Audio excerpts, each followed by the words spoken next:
iRacing.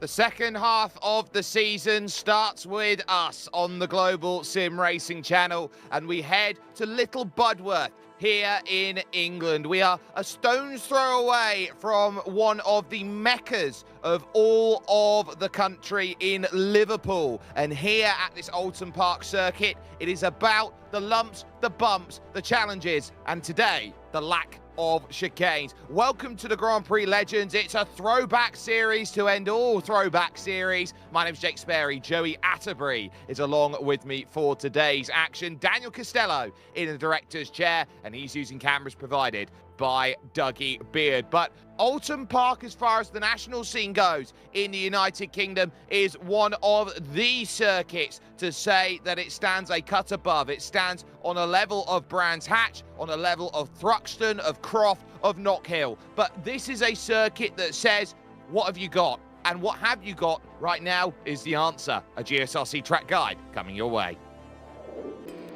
Welcome to Oulton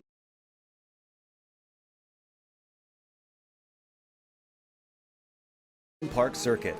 This British track to the southeast of Liverpool is a staple in the UK club racing scene, but has also hosted series as high level as Formula One a few times. At least with a small asterisk next to those events, since they were non-championship rounds. The history and the lore of the venue is as unique as the layout itself. But that layout is more than just the international circuit this place is known for. An incredible 8 different versions can be run, but they all range between 1.5 to 2.5 miles in length. It's not exactly a long lap around here. What it lacks in that realm, it more than makes up for in bumps and hills. On top of that, Oulton Park offers some very fast corners, so you certainly won't get bored. Turns like Island Bend, Knickerbrook, and Druids can be utterly fearsome depending on which chicanes are at it. But even the slower corners often involve blind crests or kinked entries, making passing a very difficult prospect. In modern day, the place is mainly visited by touring cars, GT cars, motorcycles, and Formula 3. But here on iRacing, it's quite popular with the vintage community. Needless to say, this is a track that carries on the British tradition of fast, old-school style circuits that challenge and thrill drivers. It'll no doubt be a blast for both our competitors and fans today. Aggression is going to be a key factor here today, with no shortened layout like the Foster circuit, for example, the long run through the Island Bend to the Shell Oils corner, and the fast-flowing run over the top of the hill through to Knickerbrook corner, a circuit that opened initially in 1953, Joey, a track today that is going to prove that battling is going to be as tough as it gets. It is going to be a fantastic race to watch these cars go around the 12 turns, nearly 2.7-mile racetrack. And there is a bunch of elevation here, but it's not these huge climbing hills. It's more like some rolling hills, some undulations throughout the track, and you really have to be on top of it in terms of vehicle dynamics, understanding what the track and the car is going to give you. A couple of good key passing opportunities. People always try to force the issue down into the turn 4-5 complex, and then also look for the issue to be forced into the fast right-hander of turn 7, Knickerbrook. That is always a make or break corner. And then call it sector 3 from turn 10 all the way up to the start finish line. More of a medium speed section, while the rest of the racetrack is very, very fast. However, be careful, this racetrack can be very narrow at parts.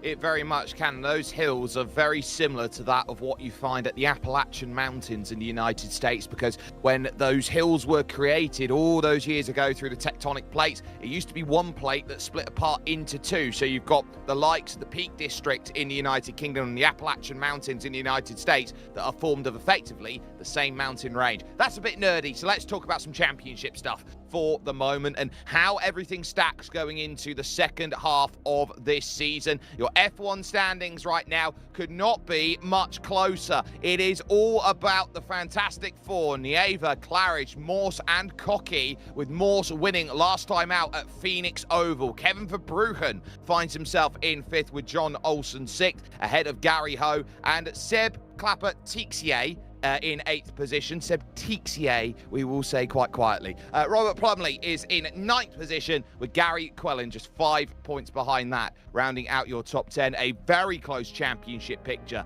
to keep in mind. The F2 standings are still just as interesting, Joey. Yeah, it's same car, just different driver rating out there, and you see how close the top 3 is, only separated by 10 points between Tobias Harnvey, Tomaski, and Mats Linden. And then that next battle, only 3 points separating the next 3 drivers. That's Thomas Willershausen. Oh, look at that, a Zen car is out there, very nice and peaceful inside the top 5. Don Peak also included inside that top 6 as well. Then we have Henry, Zabala, Becker, and Pengrazi all included in the top 10 currently. So they will be looking to try and work really hard. The Cup of Nations is in the hands of Spain at the moment, 32 points clear of the Netherlands, with the United States and Italy 3rd and 4th. Italy, though, are tied on points with Sao Tome and Principe in 5th position. You've got to love an obscure flag being represented in iRacing, as the United Kingdom are behind them in 6th. Tuvalu, which is being represented by Mick Claridge, is 7th, with Brazil in 8th. Hong Kong are 9th position, with Sweden a ways away, rounding out the top 10. But if you are here for the very first time and you don't know how long a race is or what to look out for over the course of racing action, Joey, this is going to be a big one here as we enter the second half of the season. And like you said, just past halfway here, round 7 of 12. We're going to be doing 24 laps around this quite rapid circuit. It is an open setup, so that means you get to open up that garage page, tweak and tune, and make sure that car is driving exactly how you need. Join the community. All of the vintage communities usually like to hand out those fast setups, so don't be scared about the open setup. No spare car. That means if you pick up any damage, well, you got to come down pit road and get it fixed, or deal with that damage out there on the racetrack, probably at a slowed pace. In terms of the incident points, a drive-through penalty at 17 incident points, a disqualification at 25 incident points. But I say it every week with these vintage open wheel series, you'll be lucky to see 17 or even 25. Most of the time, the damage takes over before the incident limits do. They certainly do, and it means that if you're running off the circuit time and time again, you'll be picking up an incident point here or there. If you slide the car and lose control, that's 2x incident points. You pick up 2 for losing control of your car. And if you make contact with another driver out there, it's 4, and it's very tough to deal with. Nicola Cocchi, the fastest driver in qualifying at the moment, a 1:24.012. Looking at the number 1 of Jorge Nieves, not set a time, but Mick Claridge goes to the top on a 23.9, breaks the barrier down, but here is a driver who's looking to try and find 3.5 tenths of a second. Henry Morse is inspecting the circuit and saying, this might be mine. Car drops down on the brakes then through turn number, the final corners there of Lodge, and now taking the dear leap up over the top and heading towards the line. Joey, it's a 23.933. It's pole. Yeah, it's good enough to smush Mick Claridge out of the way by 5/100ths of a second. That was one heck of a lap from the number 7 car. And now we focus on Nieva coming into that same section of racetrack here, the final couple of corners. You really got to make sure you get this one, the power down the drive up this winding hill to the start-finish line. Let's sit and see what Nieva can do for his first time lap, a 24.89, so that should slot him inside the top 10. But remember, lap number 2, that's where the money is made. So that was the banker that says, I'm going to be inside of the top 10, but down through the Cascades and into turn number 3 on track, this is where the lakeside run alongside Oulton Lake on the left-hand side becomes critical, because you run to the island bend at turn number 4, relying on every amount of grip that you can before hitting the brakes once more for the banked corner of Shell Oils. Just 85 kilometers an hour before powering out of the exit. You miss the Britain chicane on the left-hand side here, and now as you climb over the hill, you don't get to take the Hislop chicane either, which will be on the right. He's really moving over the straight here, trying to give himself some grip to avoid some of the lumpier, bumpier sections of the circuit, Joey, before climbing the clay hill.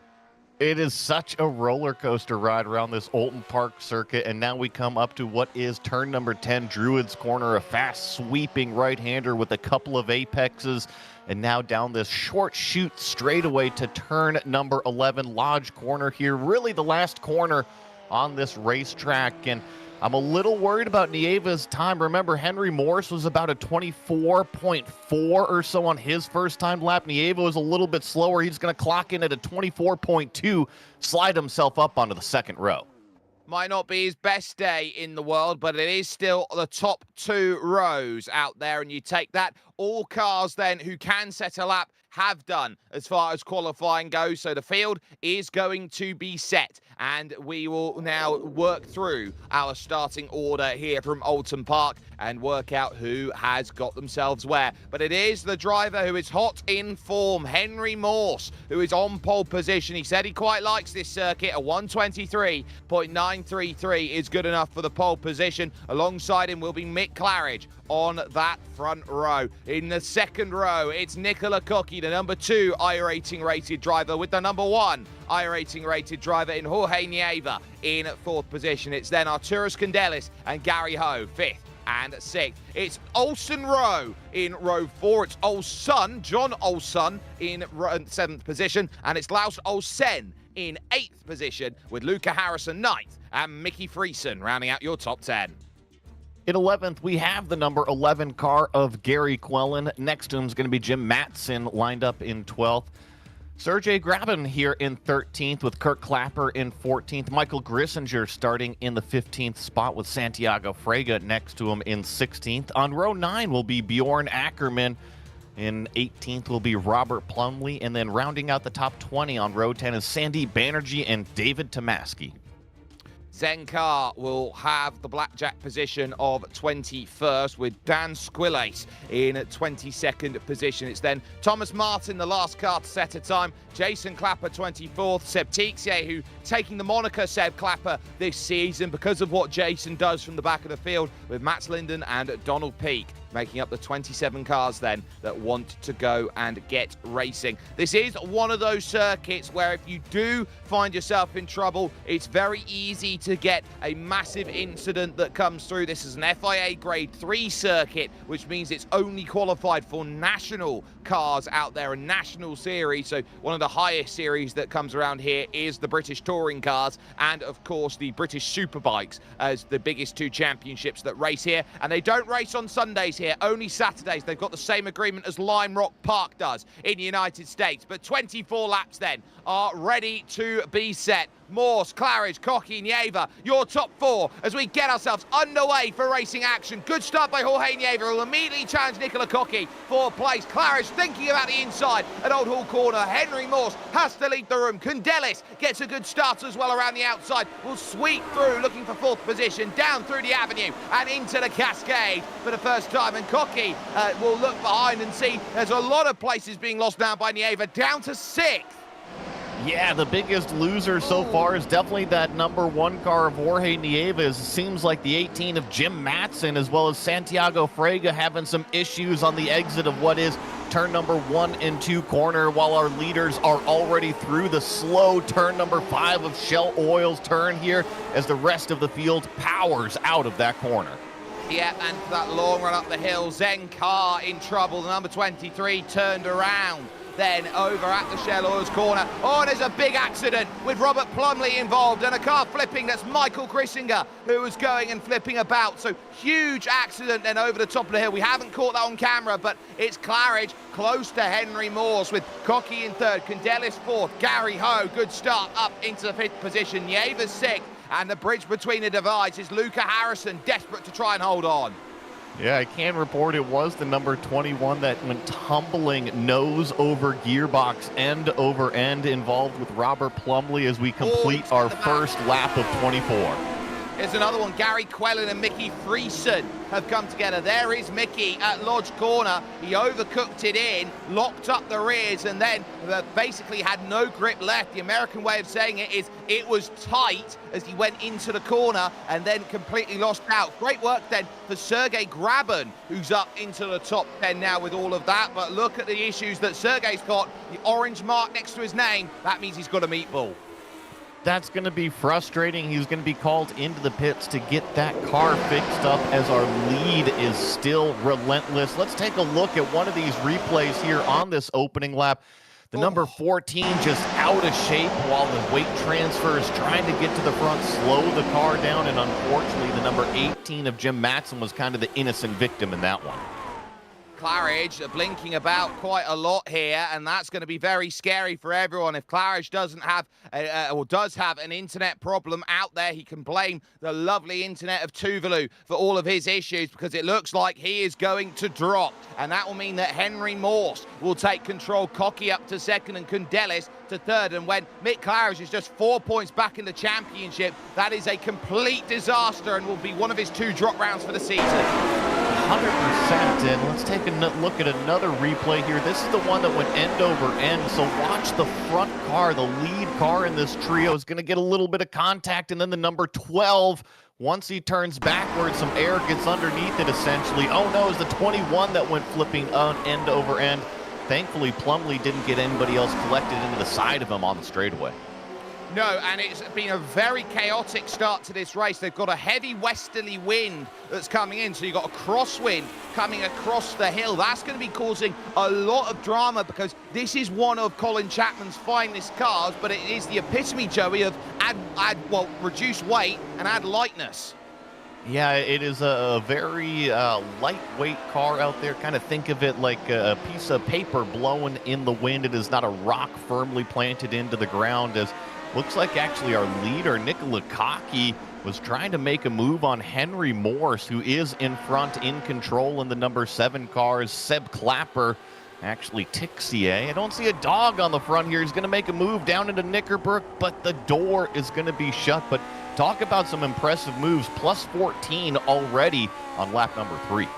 And with the fastest lap of the race as well. A little look at his motion rig with the Lotus 49 steering wheel there. The virtual reality goggles are firmly in play. A little move away from where it was positioned at the front of the camera, now to the rear, so to speak. So now you're really getting a sense of how he drives out there and how he looks to pick up these moves. You can see he's certainly trying to unlock a pass. Gary Quellin moves to the middle of the circuit, then crossing the line to start lap number 4, and a little search down to the inside. Doesn't quite work. Quellin holds his place.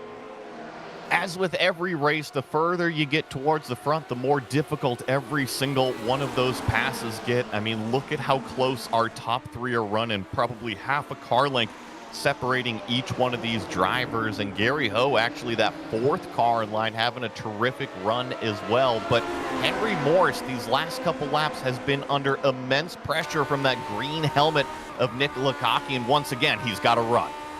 Taking a look at that Ford DFV Cosworth engine, Cocky's got an angle to the inside, but at Knickerbrook Corner, you've got to be directly alongside to go and make that pass. And back up the hill once again, you try and make the launch as Kundelis sits on the back. And Arturas Kundelis is a very curious case here, Joey, because he's always up there near the front inside the top 10, but I don't think he's had any sort of luck that's got him to position number 1, and he's in a great place today, up 2 spots.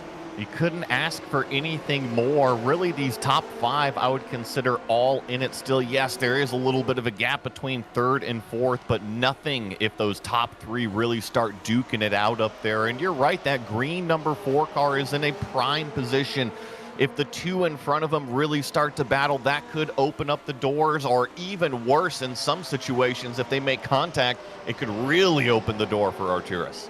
I'll tell you what, I am also interested with Nieva and Ho, and then behind that, you've got a Harrison sandwich with Oulton bread out there at the moment, because you've got John Oulton ahead of Luca Harrison, ahead of Laust Oulton, then, as this looks like it may just form up to a group of 5 at the front. If Gary Ho can keep the pace up, he's only 9/10 off of Arturas Kundelis, and there goes the move by Laust Oulton. He's through on Luca Harrison. There's a car in the grass. That's Seb Clapper then in trouble, so Tixier in trouble, and I think he's got too impatient behind Gary Quellin, and he's gone over the back of his rear tyre.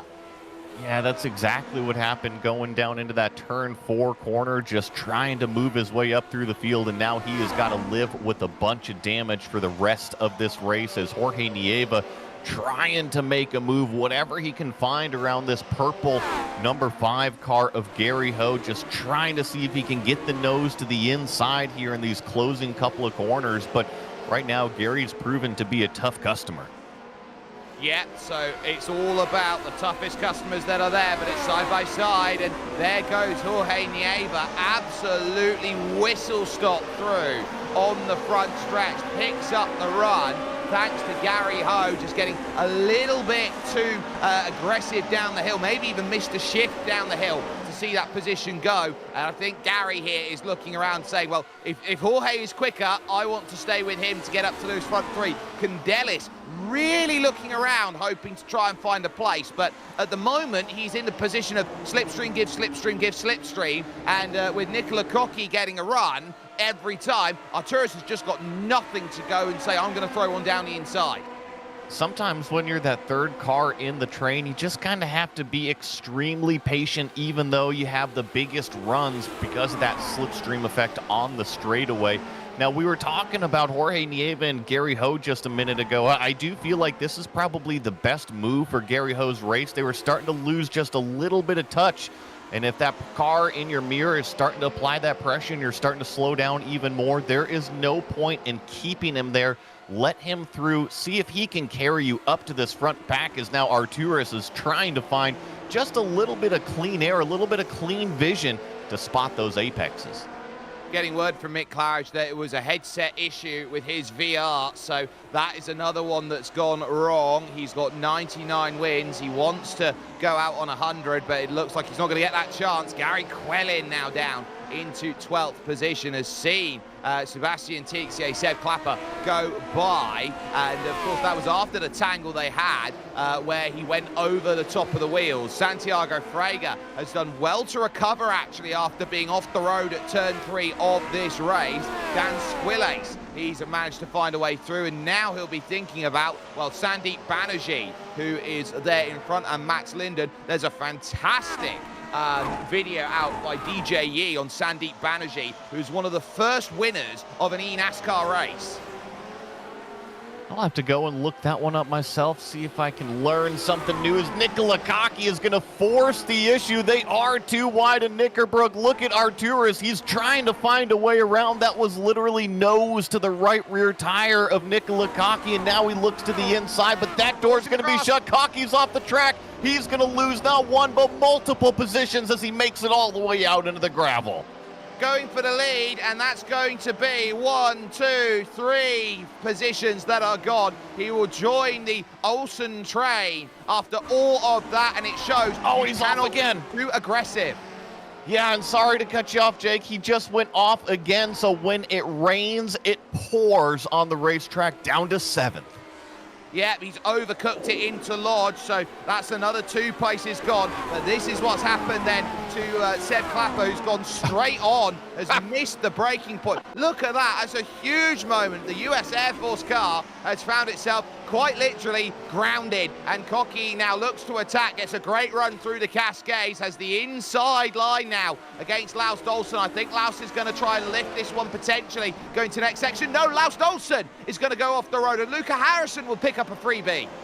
Oh, so unfortunate there for the yellow and blue number 8 car. Just found himself a little bit outside in that extremely fast turn number 4, and Nicola Cocchi was on the racing line. Unfortunately, Laust just kind of washed outwards into the grass, but thankfully no harm, no foul out there, as looks like our lead continues to kind of be a battle, but right now Henry Maurice can actually breathe a little bit. Arturus Candelis about maybe 10, 15 car lengths back, and Jorge Nieva actually the fastest car on the racetrack currently. Yeah, Nieva is within a second of Arturus Candelis and looking to move and find second place, and we're only a third of the way through this race, and we've had so much action kick itself off then through the initial forays of what these drivers have tried to figure out. Through Old Hall Corner, Henry Morse now with the fastest lap of the race, a 1:24 flat that only puts him a 1/10 of a second off of his qualifying lap time out there. That shows how hard he's having to push right now to keep these drivers at bay. I think anytime we talk about these vintage series, it doesn't matter if it's the 49s, if it's the 79s, if it's IMSA vintage. If you want to come up here and run at the front of these strength of field races, you better bring your game, and that includes lap times dropping lap after lap after lap as this fuel load burns off. Look at the bit between Nicola Kaki's teeth. He has chomped down on it after that mistake. Remember, he didn't have any car contact. He didn't have any wall contact. So theoretically, his car should be just as fast as it was before. Just the driver needs to make up some track position. Track position and time, and Nicola Koki here is trying to figure out how to work away around John Oulton, and Oulton is proving to be a very tricky character to go and get by. He is a Mr. Consistency of all Mr. Consistencies is John Oulton. He's always somewhere in and around that top 10. That's a car behind in the wall. That's Luca Harrison. So unfortunate for that blue number 17 car. Was having a pretty good run, but you had mentioned maybe a couple laps ago going out wide and following Laust Oulton. Apparently this one significantly larger. Yeah, he's just run wide on the exit of Druids, and on trying to put the power down through those chunky rear tyres, he has caught the grass, and the car has just said, no, I've got no grip on the left-hand side. You're being thrown into the inside wall. So Laust Oulton will retain 7th place. Jason Clapper now up to 8th, a gain of 16. Bjorn Ackermann now 9th, and Gary Quellin will now round out your top 10 in the field, as Laust Oulton will keep his eyes on this in front as Nicola Koki looks to try and recover a top 5. These are important points here for Nicola as we take a look. Harrison off of the exit, then just too aggressive, and bang, right underneath the, that's the entry bridge to the paddock that he finds himself spinning around on. And did you see how close Laust Oulton was? There was actually a little bit of netcode contact to the right rear, but it kind of bounced back out in place. It doesn't really get much closer than contact that didn't actually happen. No, because it's all predictive when you get to racing on the internet. It's a case of there is a world in which there was contact that happened at that section. That's why sometimes you see what's known as ghost contact, where a car looks like it's been hit, but in reality, it hasn't. Koki through now on John Oulton. That puts the Italian back up into the top 5, but the front continues to remain a close affair, with Arturus Candelis hunting down a victory here today against Henry Morse, who right now I think is giving himself the absolute spotlight here to say, I am a title contender for the first time in my career. You had mentioned those lap times, and that previous lap out of Henry was his fastest of the race. The only problem is this green number 4 that is chasing was actually a little bit faster. Only call it by about maybe a 1/10 of a second, maybe just under a 1/10 of a second. So they are extremely closely matched, but there is a lap time difference. Henry is doing everything that he needs to do in decreasing those lap times lap after lap after lap. But apparently this green number 4 has a heck of a setup, and he seems plenty comfortable around this racetrack.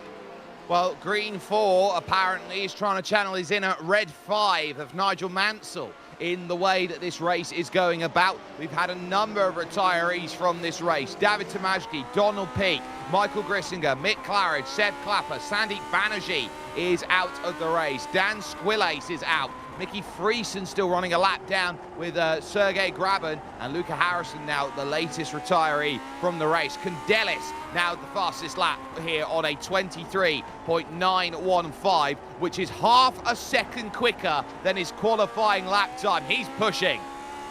Here's the other factor of this is, how much are these top 2 really kind of burning up their stuff right now versus Nieva, who's actually dropped it back. He's about 2 or 3/10 of a lap slower than these front 2. Now, there could be just that pace difference that Henry and Arturus are that little bit faster than Nieva, but I just wonder, are they saving anything? We're only halfway through the race right now.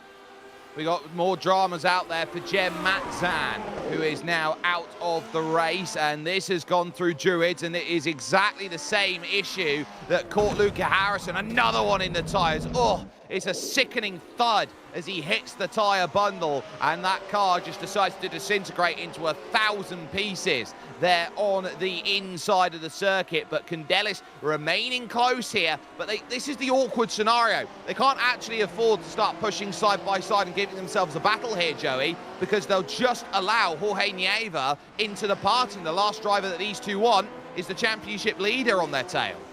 Correct. That's exactly what they don't want. And here's our fourth place car of Gary Ho. And unfortunately, Gary's actually dropped off the back of this battle a little bit. He's now 3.5 seconds behind that number one car of Jorge Nieva as we get these awesome shots of his motion rig, almost identical to Tixier's over there. They're pretty much neighbors and share a bunch of setup and whatnot. So you see the virtual reality, you see the motion rig, you see the H pattern shifter, even using the vintage Lotus steering wheel out there. And in terms of immersion factor, if you want to go and play race car driver, be a race car driver, there is nothing better than that virtual reality setup. And then you combine everything else to go along with it. It feels like you're just inside one of these Lotus 49s. Here's my next question though, Joey. It's a Taco Bell livery. Every time he makes contact with someone else, does the gong go off? Yeah, Yo quiero mi Taco Bell. Love it. There's Robert Plumley in 12th position, who's been able, after that big spin, to recover the car. He's behind Santiago Frega in 11th. It's not often that you say two drivers who have had two big offs in the start of the race on the opening lap find themselves +5 and +6 respectively. That's almost unheard of.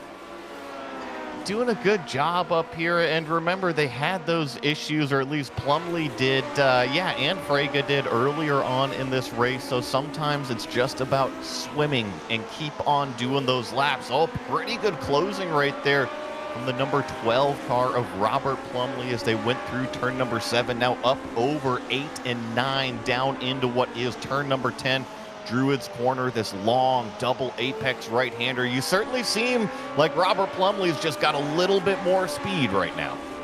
Yeah, had a great run off the inside of the corner and then over to Lodge, which is the last place on the lap. You can go and throw a move down the inside. Doesn't quite manage to make that happen. Staring at the back then of Santiago Frega, and at the moment it's a case of needing a new startup sequence because Frega is still holding his place.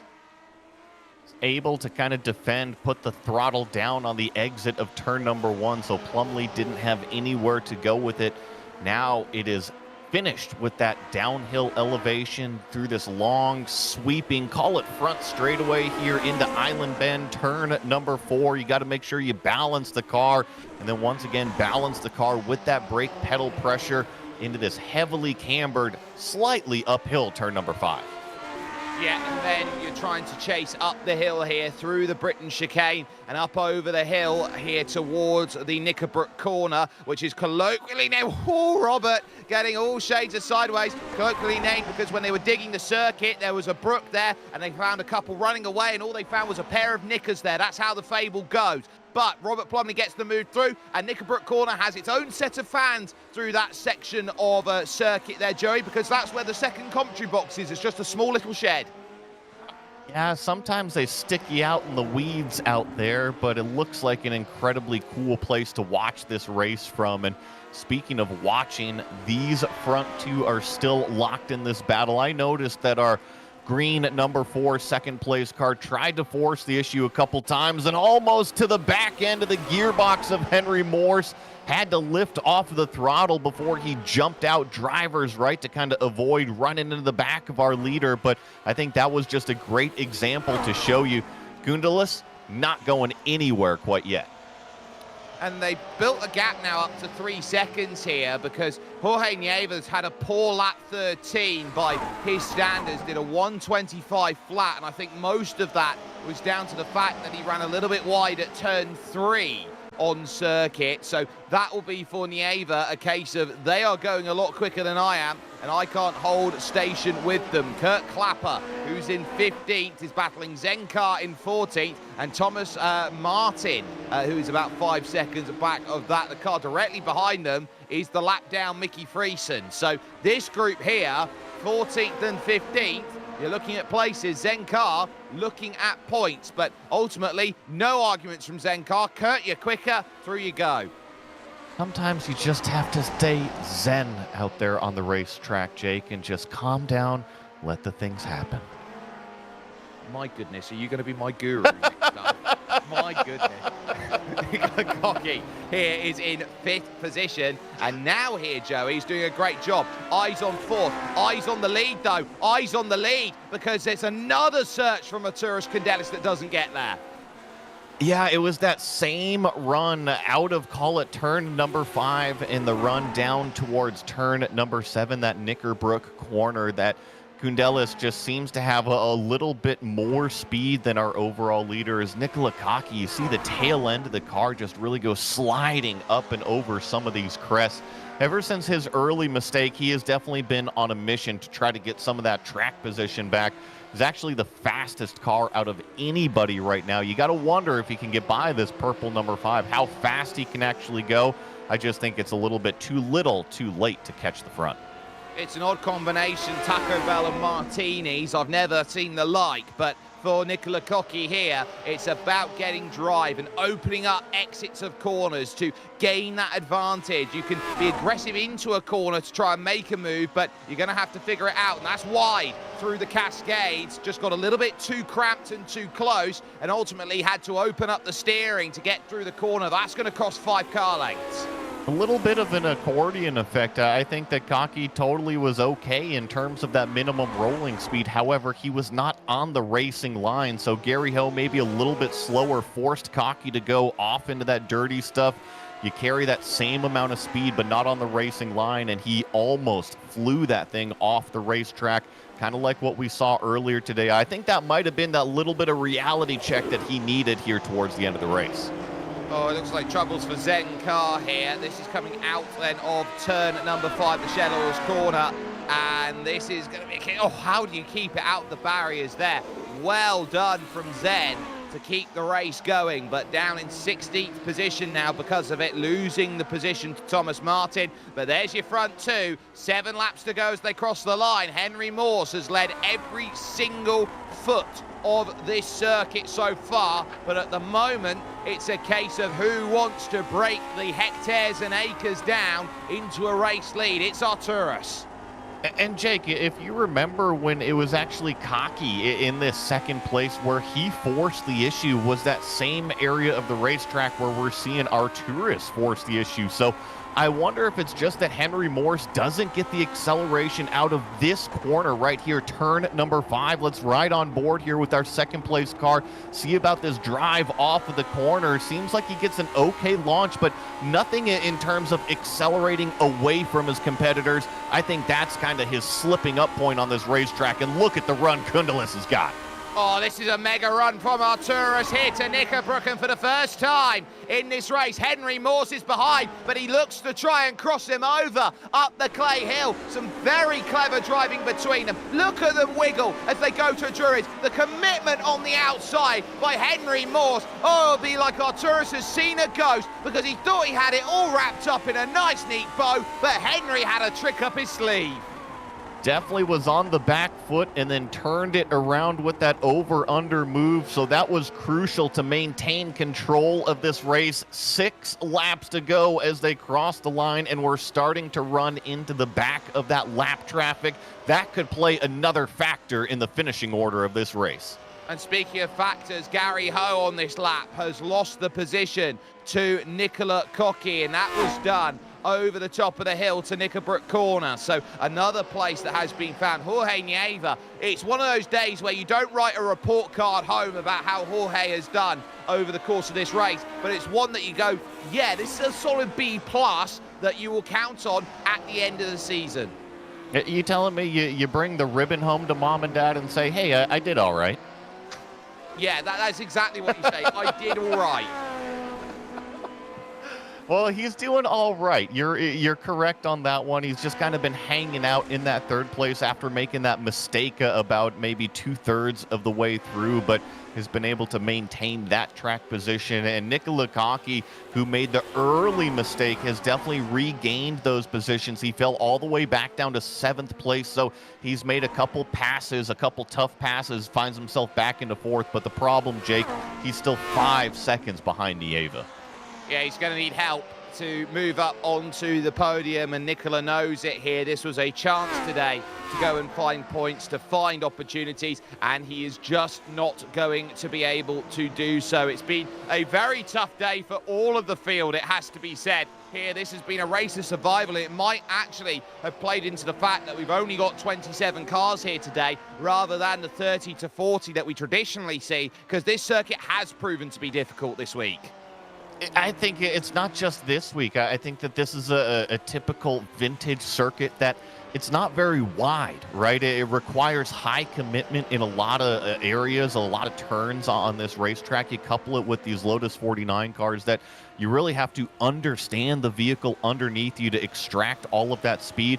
It is going to be a difficult car and track combination. However, when you get it right, it is very, very rewarding. It very much is. Gary Quellin's intent, look again for the race lead, because Arturus had a little search to the inside at Knickerbrook. It's the prime place today to find a move, and he is pretty much the shadow right now of Henry Morse. He could pretty much sit off of the 2 exhaust fumes there on the back of the car if he so wanted to. He is that close. But right now, Henry Morse is doing what he needs to. Half the fence over to the inside. I think Arturus is starting to get into Henry's head. 100%. I actually feel that the last handful of laps, Arturus has been close enough that he could throw a super scent down the inside of turn number 7. Is he going to necessarily make it as clean as possible? No, not necessarily. But Jake, when we talk about the last lap and some couple of hairy passes, turn number 7, he's got the opportunity to force the issue if he wants to. He does. Thomas Martin moves out the way on the inside. Some of the best well-behaved traffic in all of iRacing is found in this series. So moves out of the way, no dramas at all. 3.5 laps to go and 4 opportunities at Knickerbrook to find this pass. You've got this fantastic slingshot out of the Shell Oils corner, and then you just got to ride the coattails all the way along. I don't think he's close enough this time to have a throw and a move at it. But as he climbs over 288 kilometers an hour, hitting the brakes down to just 145 at Knickerbrook corner, that's the big speed depreciation that you've got to use. It's pretty incredible that these cars are reaching 180 miles an hour around this circuit. And let me tell you, they are pushing the issue in the corners as well. Through turn number 10 right there, you couldn't even fit a piece of paper between the nose of the 4 and the gearbox, the exhaust tips of that number 7 car. 3 laps to go. I still see some line differences between the two, Jake, but it really is in Sector 2 and Sector 3. That's where the big delta differences are between these two cars. And I think Henry Morse knows it. There's a lot of slipstream that you can gain coming out of the Shell Oils corner, down through the Cascades, and work the run off the exit. Slight wiggle through the middle of the corner from Arturus Candelis will open up to a 1/4 of a second then as they run to the island bend, turn 4. We'll look around here, and that's a little bit dirty airish there from Arturus Candelis. Couldn't get the rotation in the car. Henry Morse runs it deep through the middle of the corner. I think he's realizing he's got to diamond off the Shell Oils corner to give himself as much of a run as possible. Even then, though, it's not like he was able to capitalize. Look at this number 4 car. Jake, I also wonder if it's some gearing differences. Remember, these are open setups. You can tweak and tune these gear sets. I wonder if that's an acceleration phase difference as well. Well, if it's long gears that Arturus is playing with, and he's a little bit shorter through up into that top gear, he's going to have himself a really big opportunity to use that to his advantage. Henry Morse may be a little bit more sluggish in the way that he builds his speed and character, but right now he's looking behind him. He's very much in the mirrors. They've got 4 seconds over Jorge Nieva, which is now 8 seconds over Jorge Nieva, because Nieva's just lost third, has he, as they're side by side into the Lodge corner. Where has that time gone for Jorge Nieva? This is definitely a mistake from the number 1 car. Nicola Kaki is going to try to take advantage. The only problem, he's on the wrong side of the racetrack here in turn number 1, so this might be the lifesaver for Nieva, but the over-under opportunity, there goes Kaki on the power. He's up into a podium spot. It was a mistake at Druids with a couple of laps to go that cost Jorge Nieva all on his own. See, way too aggressive on the curb on the inside, caught him up in the air, and he did everything but find the barriers there on the outside. I think he is just one happy puppy that he did not find the barrier on the outside. Sure, you lost the podium spot, but it's more crucial that you finish today's race. It is more critical, so Nicola Kaki now in third, Nieva in fourth, Condelis deliberately deciding there, Joey, not to take slipstream to Knickerbrook. I just think that he's a little bit further behind than what he has been these last couple laps. I wonder if Henry Maurice was able to save a little bit of tires. It looks like Kaki and Nieva are not through with it yet. Nieva's forcing the issue. This is where he had the mistake earlier. He's down to the inside. It seems like he's got third place back from that green helmet. Brilliant stuff, but with a lap to go, they're going to look around at Thomas Martin, who's going to have to get out of the way. PD and Q wide goes Jorge Nieva. Kaki will now get on the power and stamp himself away now to the tune of about 0.7 of a second. Big moment in terms of the race on for the podium, but at the front, it's about Condelis and Morse, and Henry Morse right now has got 3 or 4 car lengths, 0.4 of a second. Arturus will need a monster run through the island bend and over through the Shell Oils corner to unlock what he needs, and he loses another 10 going through turn 4. And here at turn 5, this is where he's got to unlock it. Henry Morse at the 11th hour has decided he's got an extra gear to work with, and he can start spending it and working it, because he did a 23.8 on that last lap, quicker than his qualifying laps, in order to try and extend away, and the best place to make a pass is now gone for Arturus Condelis. He realizes now he's going to need a bit of help and one wrong braking zone in order to get himself home and hosed with a victory that he's been clamoring for so long. But for Henry Morse, at the right time of the season, the mid-part, he's now starting to stake a claim. When he did it at the Oval over at Phoenix, everyone would have said that's just a gimmick win. This time, it's going to say, no, I am title material. Henry Morse wins at Oulton. Terrific race from that number 7 car. Arturus Condelis comes home in second place, and talk about some redemption from this driver right here. 11 seconds back, but still going to be on the podium. Nicola Kaki finishes in third, while Nieva slips back to fourth place with that late race couple of mistakes. And Jake, I honestly think that the nicest guy in sim racing, Jorge Nieva, kind of struck again. He was forced out by that traffic. Nicola Kaki stayed on the racing line and simply took advantage. Well, the needs master, Nicola Kaki, certainly proved he had pace here today. The likes of Jason Clapper, your biggest gainer, 16 places over the course of running. And some wonderful efforts then coming towards the end. Bjorn Ackermann and the Unicorn will take a top 10. And then you've got the likes of Mats Linden and Kurt Clapper to wait for to come over towards the line. Absolutely scintillating stuff, Joey. It was a fantastic race as we watched the rest of these cars come up and over the hill. Santiago Frega going to miss out on a top 10, finishing in 11th, but a good race nonetheless, up 5 position. Actually, I see Mats Linden about to cross the line. That's one of our biggest mover of the day, plus 13. Plus 13. So let's get official classified results then brought to you here from Oulton Park, and a wonderful result for Henry Morse. 33 minutes and 46 seconds. He wins by 6.5 of a second, all things considered, ahead of Arturus Condelis. Nicola Kaki will finish off in third, taking the position late against Jorge Nieva, who just was able to save his race. It would then be Gary Ho who would round out the top 5, with John Olsen ahead of Laust Olsen. 6th and 7th, Jason Clapper from the back of the field up to 8th, with 9th belonging to Bjorn Ackermann, and Gary Quellin rounding out the top 10. In 11th, we have Santiago Frega. Robert Plumley going to be finishing in 12th, with Mats Linden back here in 13th. Kirk Clapper 14th, Thomas Martin 15th. Zen Carr peacefully back here in 16th after finding the grass a couple times. Sergey Graben back here in 17th, Mickey Friesen 18th, Grissinger finishing in 19th, several laps down, and unfortunately the rest of these cars had problems out there on the racetrack, including David Tomaski in 20th, Matson, Harrison, Banerjee, Squillis, Clapper, Peak, and Claridge. A number of drivers who wanted something out of today, but just couldn't manage it. We are going to take this time to talk with some of our drivers. No better place to go than the driver who won it all here today. It's back-to-back from Henry Morse. And Henry, after what was a win on what some will say is a gimmick track when it comes to an oval, today you now prove yourself as a true title contender. Yeah, I thought Portland was pretty lucky to come away with, just because of how close we were, and I feel like that was a track that wasn't as challenging because there weren't a whole lot of turns, to be honest, so I was able to kind of make it work in the draft.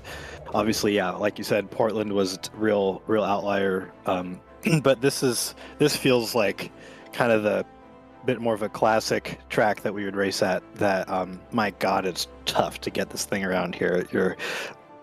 I think off the ground, I don't know, maybe 20% of the lap.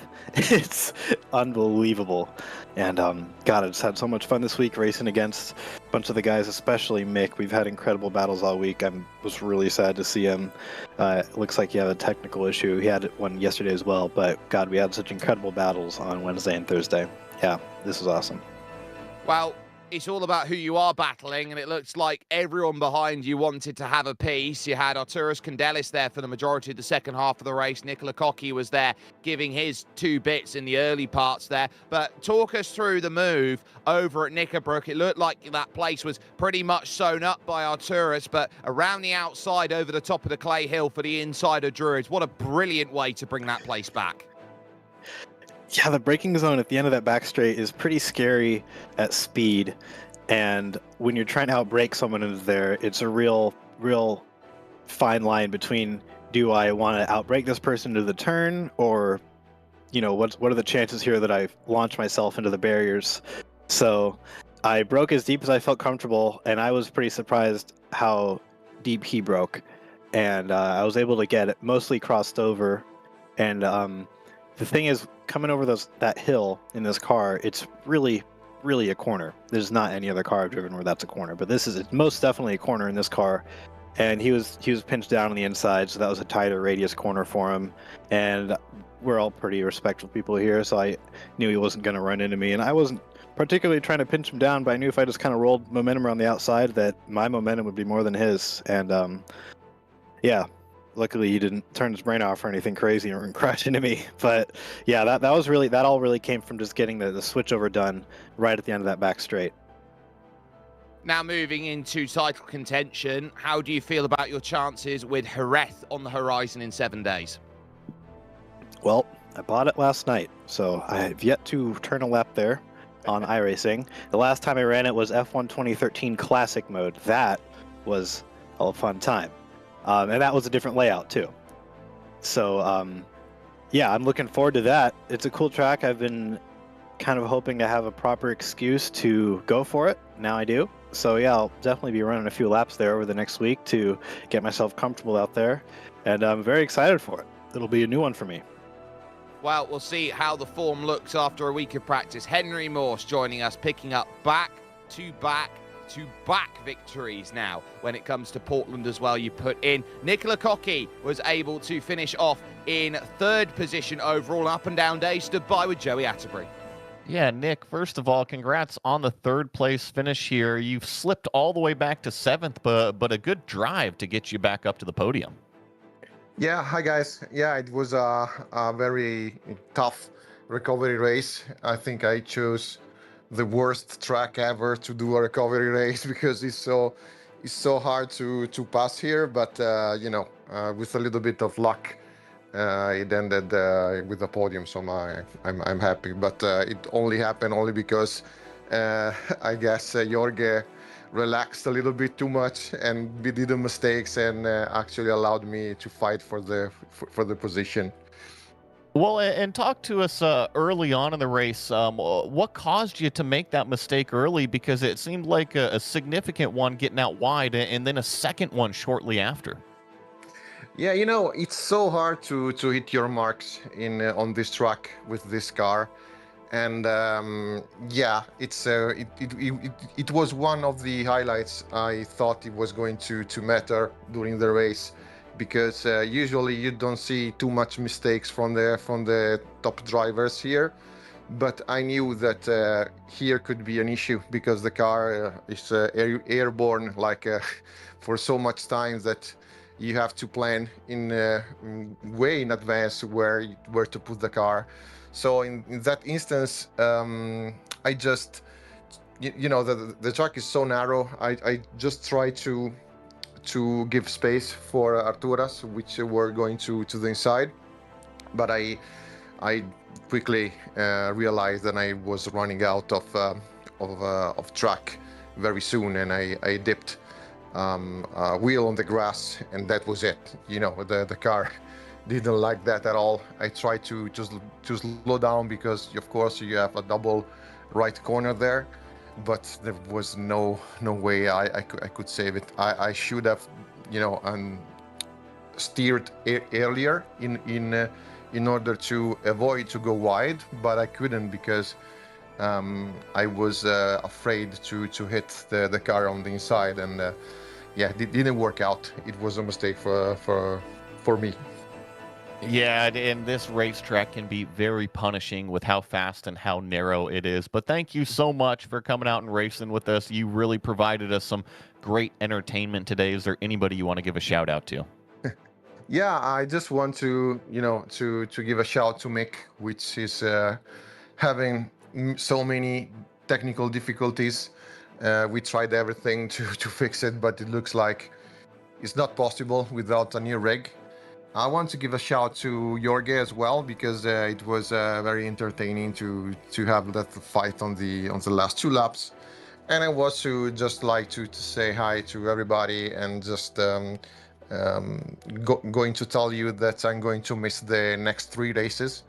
And so I will watch from the stands on probably by the seaside, and I'm going to enjoy, even if I'm not racing there. You know, I it's too bad that I'm missing like very awesome track like Spa, but you know, vacation have the priority, of course. So we are going to see each other when I go back. Bye bye.